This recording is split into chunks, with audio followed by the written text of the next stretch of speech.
சுவையான கேரட் அல்வா எப்படி வீட்டிலேயே ரொம்ப ஈஸியாக பண்ணலான்னு பார்க்கலாம். ரொம்ப டேஸ்ட்டாக இருக்கும். இதுக்கு 1/4 கிலோ அளவு கேரட் நல்லா ஃப்ரெஷ்ஷாக இருக்கிறத பார்த்து எடுத்து வாங்கிக்கோங்க. இந்த மாதிரி நல்லா தோலை உரிச்சிட்டு நல்லா கழுவி சின்ன சின்னதாக கட் பண்ணி வச்சுக்கோங்க.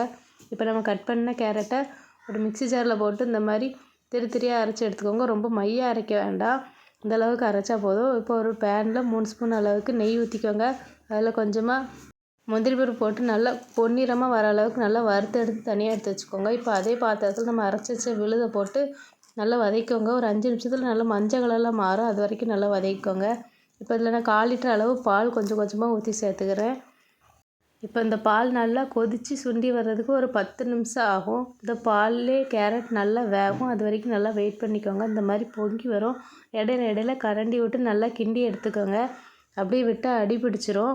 இந்த அளவு நல்லா கட்டியானதுக்கப்புறம் இதில் 1/2 கப் அளவுக்கு பால் பவுடரும் 1/2 கப் அளவுக்கு சீனியும் சேர்த்துருக்கேன்.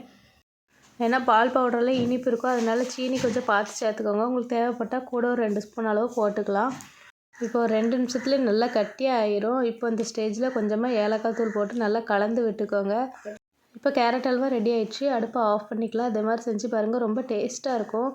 வீடியோ பிடிச்சிருந்தா லைக் பண்ணுங்கள், ஷேர் பண்ணுங்கள், சப்ஸ்கிரைப் பண்ணுங்கள், பெல் ஐக்கானை கிளிக் பண்ணுங்கள். ரெசிபி பண்ணி பார்த்து கமெண்ட் பண்ணுங்கள். வேறு ஏதாவது ரெசிபி பண்ணாலும் கமெண்ட் பண்ணுங்கள்.